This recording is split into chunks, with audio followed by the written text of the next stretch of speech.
In medicine, when we say something is normal, we mean that it's healthy and natural. Now, normal isn't ever just a single point, it's a range. So, within a certain range, your blood pressure is normal, which means that it's healthy and natural. Outside of that range, you can't live.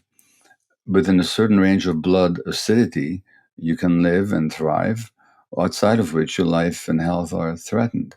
So, normal equates to healthy and natural. But in society, we use the word normal to refer to anything that we're used to. For example, at a certain point, it was very normal for parents to spank their kids. They were taught to do that. Many parents still do, but it's not healthy nor natural. In indigenous cultures, in the cultures in which we first evolved, in small band hunter-gatherer groups, they didn't hit their kids. They did not. That's not how we evolved. And spanking kids, we now know from a lot of research, can be as traumatic as more severe forms of abuse. And this is in the hands of perfectly well meaning, loving parents. So it's considered to be normal.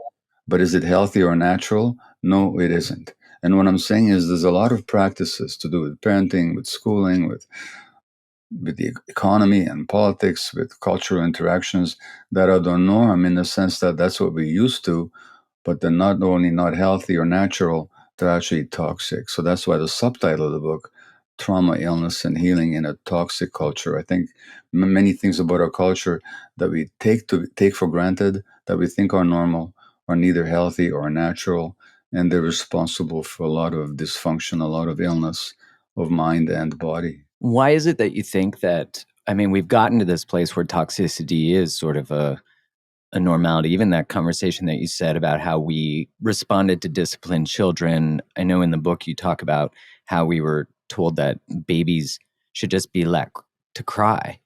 And, when it comes from the state of, I mean, I was in the pharmaceutical industry for 14 years, and in the journey of sort of waking up to emotionality and relationships and the inflammatory cost of relationships, I started to see that I was working for an industry that was very much, not always, but a lot of the time, treating symptoms rather than getting to the core of things. And when it's coming from the authority of medicine, much like pediatrics and how we're supposed to raise kids, it seems like there's maybe an absence of criticism of these things. And I love that you're voicing it, because, how can we not imagine that leaving a baby to cry because it's considered I think the words you used were like a tyrant.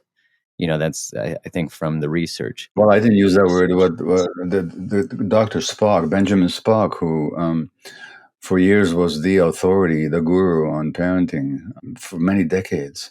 He actually said, he talked about the chronic resistance to sleep of the infant, and he talked about the tyranny of the infant who wanted to be picked up by the parents.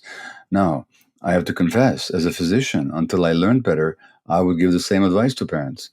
I'd say to them, you want to teach your kids how to sleep through the night? Don't pick them up when they're crying. It works. The kid goes back to sleep because they give up. They give up. But the message they get is that the emotions don't matter and that people don't care about how they feel. That's the message that they actually download. And that really has a traumatic impact on them. In modern culture, where parents have to rush off to work in the morning, which itself already is a big departure from the hunter-gatherer tribe where the kids with their parents the whole day, and where kids were not left to cry, they were always picked up.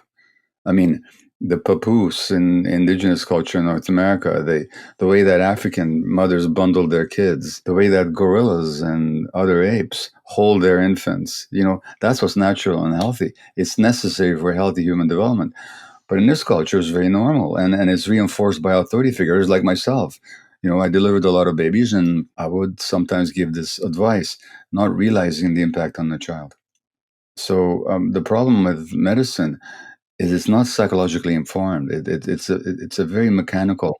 Modern medicine is a lot to its credit. I don't have to sing its praises because its achievements speak for themselves. They're amazing. But at the same time, modern medicine has lost understanding of human beings and human needs. So it's become a very mechanical, formula-driven process rather than responding to genuine human needs in so many conditions, from autoimmune disease to cancer to child development. And when you talked about your work in the pharmaceutical industries, you're quite right. when it comes to say like something like depression, I mean, there's like, I don't know how many million antidepressants there are out there, because there's always money to be, I'm exaggerating, but there's many. There's always money to be made by coming up with a new variant of an antidepressant to deal with the symptoms of depression.